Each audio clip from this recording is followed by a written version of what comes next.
If that sounds like an amalgamation premise, it is.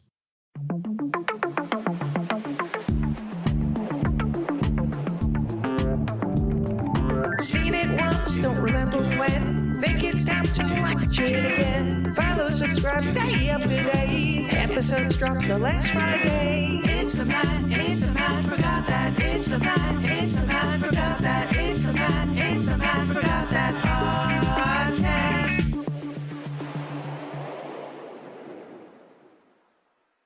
Hello, everybody. Welcome to the Matt Forgot That podcast, the place to recollect and reminisce. I'm your host, Matt Seroski, filmmaker, film fan. Each episode, I'm going to rewatch and review a movie or TV pilot that I've seen before but don't quite remember. It could be a blockbuster, critic's choice, or cult classic. To join in on the conversation, follow me on Twitter, Instagram, and Facebook at Matt Seroski. You can subscribe to my YouTube page where I'll post videos and clips from the show. If you have any opinions on what I've reviewed or want to share your own trip down memory lane, use the hashtag MattWatchThat on social.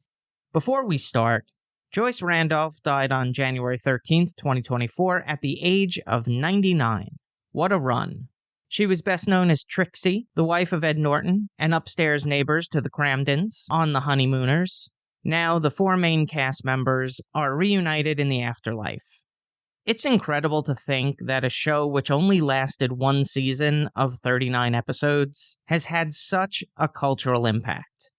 It started as a sketch on variety series Cavalcade of Stars, which was hosted by Jackie Gleason, and continued on his own series, The Jackie Gleason Show. It was so popular that it was spun off into its own series, The Honeymooners. Art Carney reprised his role as Ed Norton. Audrey Meadows replaced original sketch actresses Pert Kelton and Ginger Jones, who were blacklisted. Elaine Stritch was replaced by Joyce Randolph. Unlike comedies of the time, it portrayed a blue-collar family just trying to get by. Ralph was a bus driver, and the Cramdens lived in a two-room apartment. If it was listed on a real estate website, they'd call it cozy. Ed Norton was a sewer worker. Many episodes revolved around get-rich-quick schemes undertaken by Ralph and Norton. One of the most famous included Ralph making an appearance on a quiz show, The $99,000 Answer. It's definitely in my top 5. After it left the air, there were a couple of revivals, with various actors playing the roles of Alice and Trixie. The infamous instrumental theme song was composed by Gleason and performed by an orchestra conducted by Ray Bloch, bandleader of The Ed Sullivan Show. I've said it before, my favorite New Year's tradition is watching The Honeymooners on WPIX in New York. So to Jackie, Art, Audrey, and Joyce, you're the greatest. On to the main attraction. Each review will end with a ranking out of 5 stars. 1 star is skip it, 2 stars watch at your own risk, 3 stars standard fare, 4 stars worth checking out, and 5 stars must see.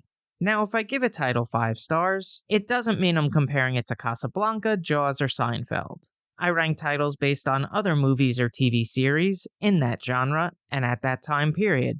In this episode of the podcast, I'll be reviewing Zoolander from 2001. It was directed by Ben Stiller, who helmed dramedy romance, Reality Bites, dark comedy, The Cable Guy, and action parody, Tropic Thunder. He won a Primetime Emmy Award for Outstanding Writing in a Variety or Music Program for The Ben Stiller Show. The screenplay was written by the director, Drake Sather and John Hamburg. The male model character first appeared in 2 shorts that aired during the VH1 Fashion Awards in 1996 and 1997, before transferring to the big screen. It stars Ben Stiller as dim-witted catwalker Derek Zoolander. Born and raised in New York City to comedy pair Jerry Stiller and Ann Mira, he had a show business upbringing and appeared on screen at age 9 in Kate McShane, a short-lived series starring his mother. He was cast in the Broadway production of The House of the Blue Leaves with John Mahoney. He started to create shorts and mockumentaries, which would lead to being hired by Saturday Night Live. He would leave after only a couple of episodes for his self-titled series on MTV. He would go on to direct and star in Reality Bites, which would lead to roles in Happy Gilmore, The Cable Guy, and his comedic breakthrough, There's Something About Mary. Owen Wilson portrays rival and rising star Hansel McDonald.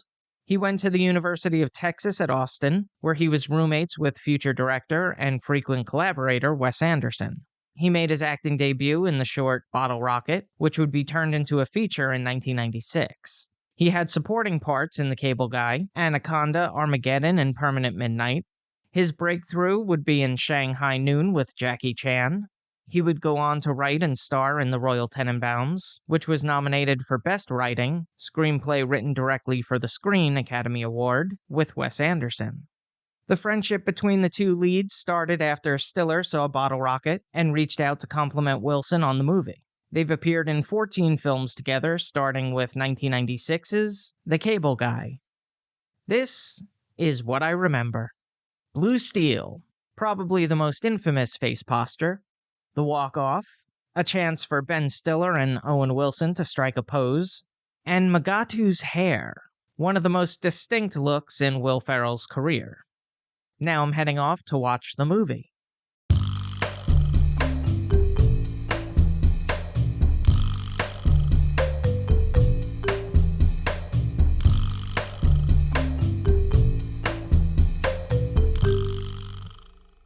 This is what I forgot. The newly elected Prime Minister of Malaysia ran on a platform of raising the minimum wage and ending child labor, giving hope to the community of the impoverished nation.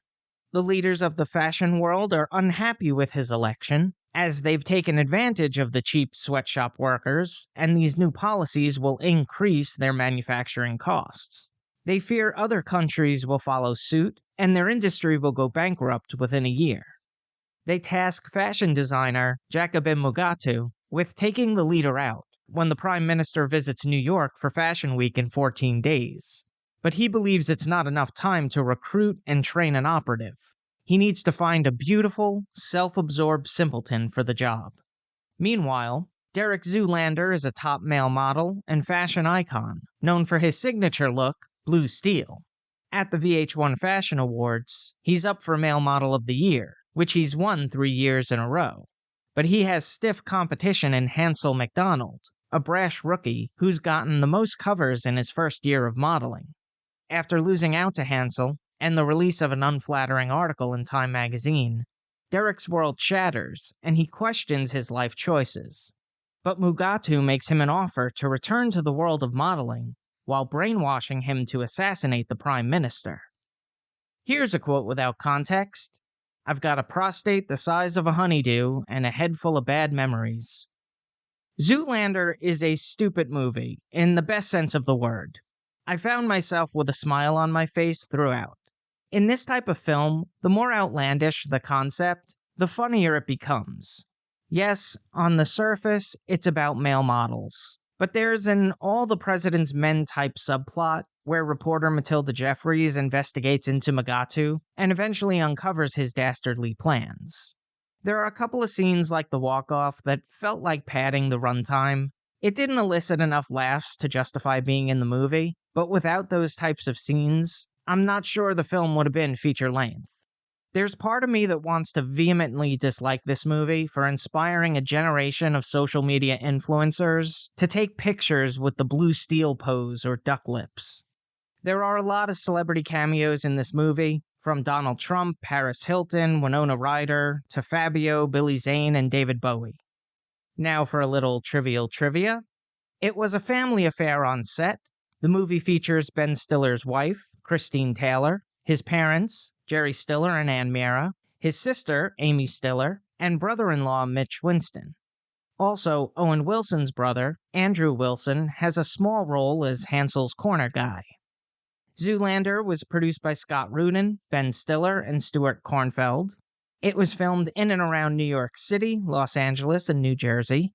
The cinematography was captured by Barry Peterson, whose filmography includes remake 21 Jump Street, neighborhood comedy The Watch, reboot Vacation, and buddy comedy Central Intelligence.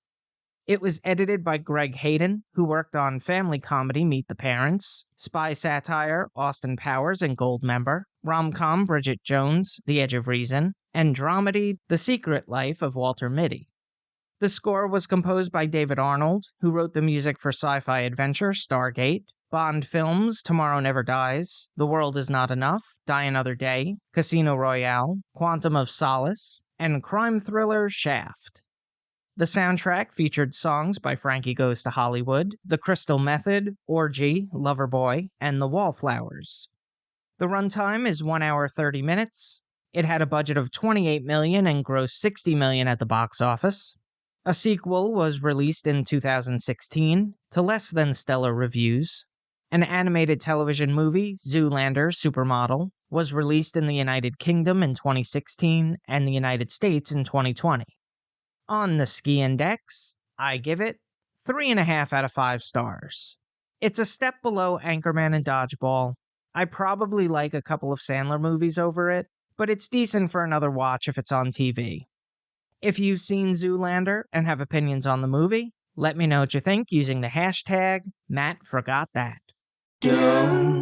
Moving right along, each episode, I'm going to post throwback clips that I think people should watch. It could be movie trailers, music videos, interviews, or something completely random. Search for my YouTube page and there'll be a playlist called Matt Forgot That Playback. Due to Only Murders in the Building, Steve Martin and Martin Short are having a career resurgence, and rightfully so. I've been a fan of both of these men for a long time. They're genuine friends, and even when they're insulting each other, you know it's from a place of adoration. I'm going to talk about Steve Martin in a future episode, but I wanted to focus on Martin Short. While he's known for the characters Ed Grimley, which originated at Second City in Toronto, and reprised on shows SCTV and Saturday Night Live, Nathan Thurm, unscrupulous attorney from SNL, and Frank Engelhofer, wedding planner from the Father of the Bride movies. My personal favorite was Jiminy Glick. The character started on the short-lived syndicated talk show The Martin Short Show in 1999. He was portrayed as a famous television interviewer who was utterly clueless of the celebrities he was conversing with, and would often ask cringy, off-putting questions. The character proved popular enough to warrant his own talk show on Comedy Central. Primetime Glick aired for 3 seasons, 30 episodes from 2001 to 2003. He would take the leap onto the big screen with the 2004 film, Jiminy Glick in La Wood, where he plays an entertainment reporter who goes to the Toronto Film Festival and gets involved in a murder mystery. It stars Martin Short, Jan Hooks, Linda Cardinelli, Janine Garofalo, and Elizabeth Perkins, with Whoopi Goldberg, Jake Gyllenhaal, Kevin Kline, Steve Martin, and Sharon Stone playing themselves. The character continued in the Broadway show, Martin Short, Fame Becomes Me. The interviews were partially improvised, and Martin, as Jiminy, brilliantly reacts to the celebrity answers that enhances the funny. It's not everyone's cup of tea, I get it, but when someone can make other comedians like Jerry Seinfeld, Larry David, Ricky Gervais, Mel Brooks, and Steve Martin laugh, it shows how truly brilliant Martin Short is. I've selected a couple of clips featuring the character Jiminy Glick and Martin Short. They're all available in the Matt Forgot That Playback playlist on YouTube. Check it out. Now it's time for the recommendation. Yes, that's the word recommendation with Matt in the middle. I'm going to end each podcast with my own recommendation of a nostalgic movie or TV series. Today I'm talking about Over the Top. It tells the story of Lincoln Hawk, a long-haul truck driver who has been an absentee father of his young son Michael. But when his ex-wife, Christina, is in the hospital with a debilitating disease, he tries to repair his relationship with his son by taking him on a road trip from Colorado to California. And along the way, they take breaks at truck stops where Lincoln participates in arm wrestling competitions.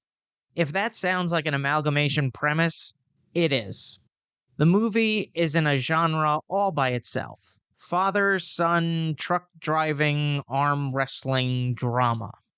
It was directed by Menahem Golan, who helmed bizarre musical The Apple, martial arts flick Enter the Ninja, and action drama The Delta Force.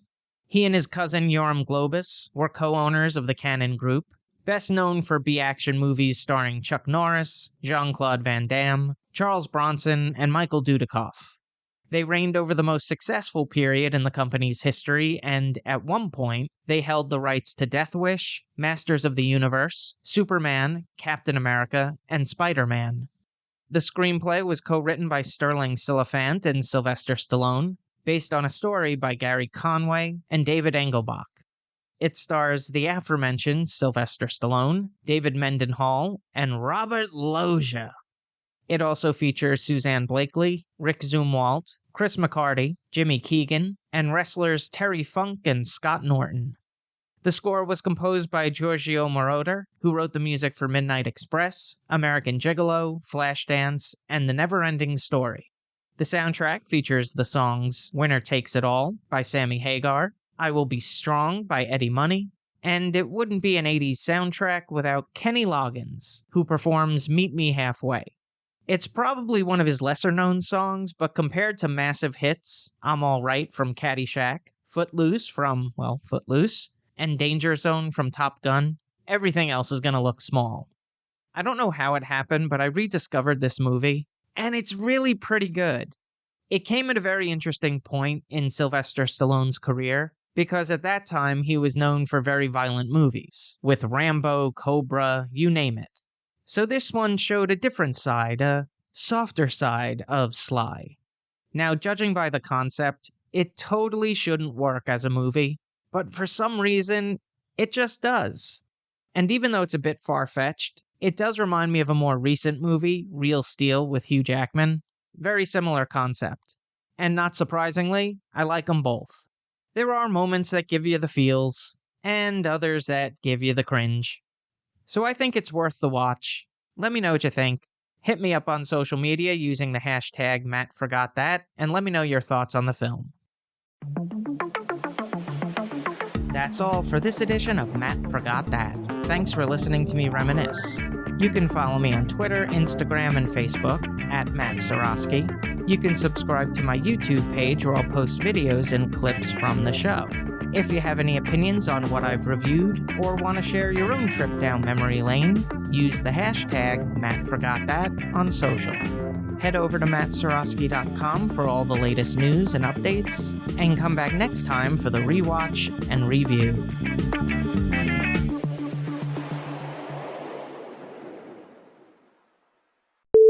They reigned over the most successful period in the company's history, and at one point, they held the rights to Death Wash. I want to see that movie. Due to only in the murders in the bill. What did I just say? But when his ex-wife, Christina, is in the hospital with a But when someone can make other comedians like Jerry Seinfeld, Dari David, and Magatu's hair one of the most distinct looks in Wilson Phillips.